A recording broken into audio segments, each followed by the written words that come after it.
Awesome. Verse 8. Formerly, when you did not know God, you were enslaved to those that by nature are not gods. Now, we actually touched on this a little bit earlier. One of the things that I find interesting here is the fact that Paul seems to imply that what was worshipped as quote unquote gods here, I like to call them not gods, because that's what he says right here, are not gods, and just sort of make that like one word, are in reality not just some figment of the person's imagination or something that happened in someone's own mind, but it seems to be indicating that they really did exist. This goes back to the Jewish mind of what can be termed as the species uniqueness, if you will, of Yahweh.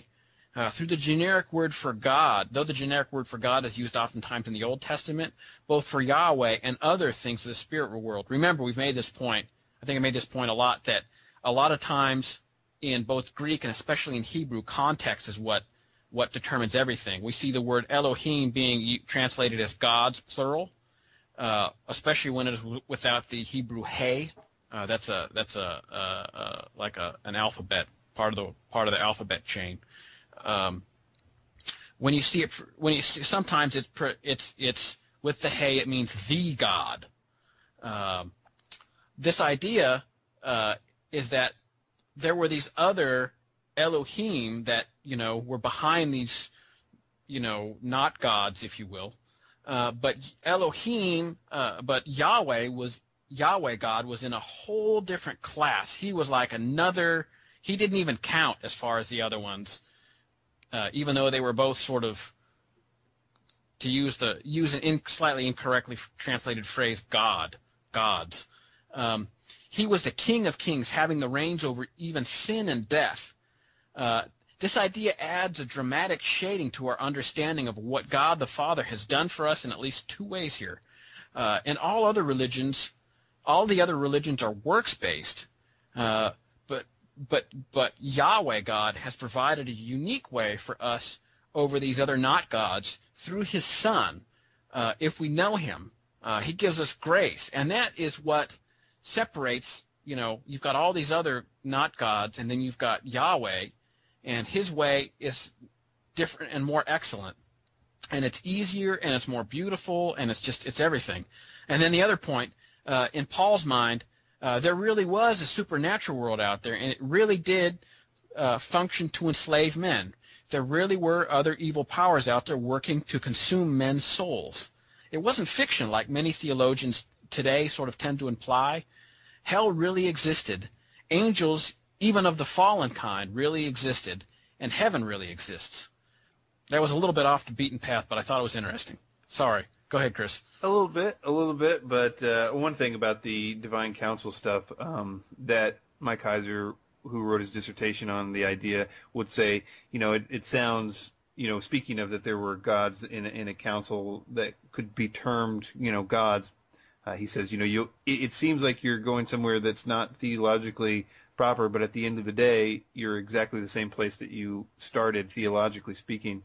And I think the most important thing to recognize about that concept is that these were small g gods that were, even in the context of what we understand about the so-called divine council, they were created by God and worshipped God. That's the main thing. Those divine council entities were not only created, but they gave their worship to the one true God. It wasn't like a rank thing. It was a, ballpark, not the same ballpark thing. Where were we on? Verse 8. Howbeit then, when ye knew not God, ye did service unto them which by nature are no gods. Paul is presuming the previous argument is understood with the howbeit then. The main inference here, says Calvin, that the Galatians were less excusable for corrupting the gospel that they had formerly been for idolatry. Okay, so he's saying to the Galatians, you guys who were probably Gentiles in the region, they were probably, idol worshippers. He's saying you guys far less excusable for corrupting the gospel than you were for your former idolatry. But here it ought to be observed that till we have been enlightened in the true knowledge of one God, we always serve idols. Whatever pretext we may throw over the false religion, the lawful worship of God therefore must be preceded by just views of his character. by nature, that is, in reality, they are no gods. Every object of worship which men contrive is a creature of their own imagination. In the opinion of men, idols may be gods, but in reality they are nothing. Now, this is one view that obviously I agree. There's twofold part of this. Obviously, there's lots of different verses that describe the idols, for instance, as being no gods, that they're just wood and stone. But there's also verses that clearly say that they are demonic. That I think that both are true. That it's both and. They are both wood, and I think one of the reasons that God commands us not to have idols, even in the Ten Commandments, is because their ability to be attached with demonic spirits who do seek worship, and if they can get people to worship idols, then they can essentially attain the worship of individuals with the mask of an idol on, if you will. So, but I think that Calvin's point here is also well taken, that we create these idols. What idols are also, in a spiritual sense, we create them all the time with those things that we hold above God, and I think the best thing to do there is to recognize that we do have those things from time to time, and to rid our lives from them. And the best way to do that is to seek first the kingdom of heaven. And so, okay, we're running out of time here. We want to go ahead and try to get through these next two verses. Verse 9, but not that you have come to know God, or rather to be known by God. How can you turn back again the weak and worthless elementary principles of the world, whose slaves you want to be once more? The idea of being known by God is important, in that it portrays the idea of being reconciled to God in a far more concise way than we sometimes think of our sort of modern ideas of reconciliation in Christ.